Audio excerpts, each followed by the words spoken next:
நாம் பேச வேண்டிய சூழ்நிலை இருக்கின்றோம். ஆக இவ்வளவு பிரச்சனை நடைபெற்று விட்டது. ஸ்டாலின் ஏற்கனவே சொன்னார், தமிழகத்தை தலைகுனிய விடமாட்டேன் என்று சொன்னார். இன்றைக்கு தமிழ்நாட்டிலே தலைகுனிந்து நிற்கின்ற காட்சி இப்பொழுது தொலைக்காட்சியிலே பார்க்கின்றோம். இன்னைக்கு நாடே அதிர்ந்து போய்விட்டது. தமிழ்நாடு மட்டுமல்ல, இந்திய நாடே அதிர்ந்து போய்விட்டது. இதுவரை எத்தனையோ அரசியல் கட்சிகள் தமிழகத்திலும் சரி இந்தியாவிலும் சரி இன்றைக்கு பொதுக்கூட்டம் நடைபெற்றுகின்றன. எந்த ஒரு பொதுக்கூட்டத்திலும் இல்லாத அளவிற்கு 41 உயிர்கள் இந்த பொதுக்கூட்டத்திலே கலந்து கொண்டவர்கள் உயிரிழந்திருக்கிறார் என்று சொன்னால் இந்த அரசாங்கம் தான்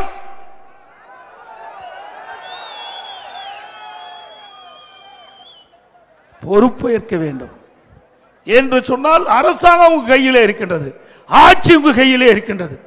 ஆட்சியாளரை தான் பார்த்து கேட்க முடியும். அப்படித்தானே கேட்க முடியும்.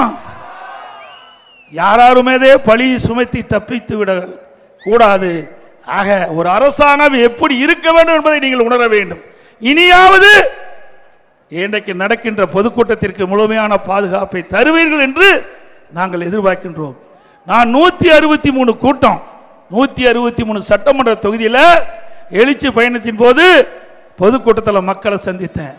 ஒரு 5-6 மாவட்டத்தில் தான் காவல்துறை பாதுகாப்பு கொடுத்தாங்க.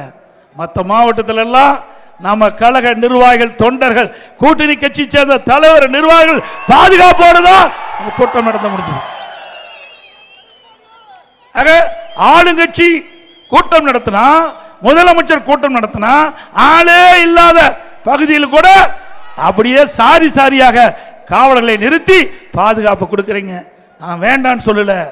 ஆள் இல்லாத இடத்துல பாதுகாப்பு கொடுக்கின்ற முதலமைச்சர் இன்றைக்கு ஆயிரக்கணக்கான பேர் கூடுகின்ற இடத்தில் ஏன் பாதுகாப்பு கொடுக்கவில்லை என்று மக்கள் கேட்கின்ற கேள்விக்கு முதலமைச்சர் பதில் சொல்லியே ஆக வேண்டும். இதற்கெல்லாம் 2026 சட்டமன்ற பொது தேர்தல் வர இருக்கின்றது.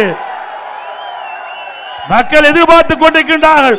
உங்களுடைய ஆட்சியுடைய லட்சணத்தை மக்கள் எதிர்பார்த்துக் கொண்டிருக்கின்றார்கள். ஆகவே 2026 உங்களுக்கு தகுந்த பதிலடியை இந்த மக்கள் வழங்குவார்கள்.